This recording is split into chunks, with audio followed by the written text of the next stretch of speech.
Inkuru izindutse ni inkuru imiravuga ku byabereye mu ntara y'Iburasirazuba mu karere ka Rwamagana, aho umugabo yafashe umwana w'imyaka 4 akamusambanya, yamara kumusambanya akabyemerera. Uyu mugabo ngo yakoze amahano nyuma yuko umugore waragiye guhaha ku muhanda, agarutse asanga umwana we arimo kurira.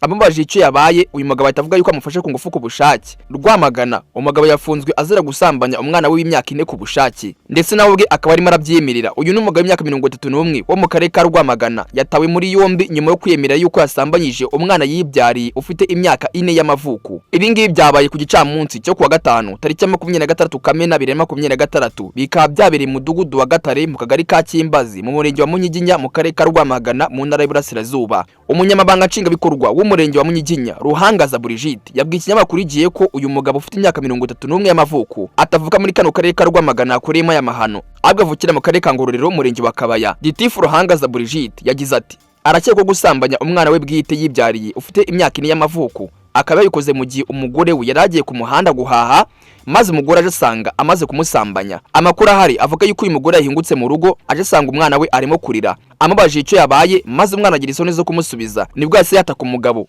abaze icyo avuga ndetse no gutinya inzego, yahise abyemerera ku giti cye yuko rwose umwana wamwifatiye ku ngufu ndetse amaje kumusambanya. Umugore we yanze kubyererana, niko guhita atabaza inzego z'umutekano ndetse n'abandi babishinzwe. Barangije barahagera bahita bafata uyu mugabo amwambika amapingu. Mbere yuko amwambika amapingu, ubuyobozi bwongeye busubirishamo uyu mugabo nimba kuko yabikoze cyangwa se niba wenda arimo kubeshya. Uyu mugabo bwe avuga ko abikoze. Nyuma uyu mwana yaje gushira ubwoba, naho bwe arabyisobanurira avuga yuko rwose ise amwifatiye ku ngufu kandi ku bushake. Gitifu Ruhangaza Brigitte yavuze yuko uyu mugabo ukekwaho kino cyaha yahise afatwa bugwate, atabwa muri yombi, akaba afungiye kuri sitasiyo ya RIB Gishari. Mu gihe umwana amaje gusambanywa na se, bahise amujyana kwa muganga byihuse ku kigo cyitwa Isange One Stop Center kwitabwaho kugira ngo niba ari ikibazo kindi cyaba cyabaye ku mubiri we. Abantu benshi bo muri uyu murenge abenshi bavuze yuko byabatunguye kuko uyu mugabo yari umuntu w'inyangamugayo, nabo ubwo batunguwe no kumva yuko uyu mugabo afashe umwana we ku ngufu ndetse ubwe akaba anabyemerera. Icyatangaje abantu benshi bamujyanye adafite ubwoba, adatinya n'inzego, ati ni mu njyane nabikoze rwose nta kundi. Ibi ngibi byatumye uyu muyobozi Gitifu Ruhangaza Brigitte asaba ababyeyi kwita ku bana babo ndetse bakamenya aho bari n'ibyo bahugiyemo. Yabasabye kandi kujya batanga ibirego ku ihohoterwa iryo ari ryo ryose byabera mu ngo zabo, aho guhishira ababikora kuko aba ari ukubatiza umurindi ndetse no gukomeza kwangiza abandi bana. Ngaye nguko rero iyi nkuru tuyikora ku kinyamakuru cya Sam Kabera, nawe wakesha ikinyamakuru Igihe.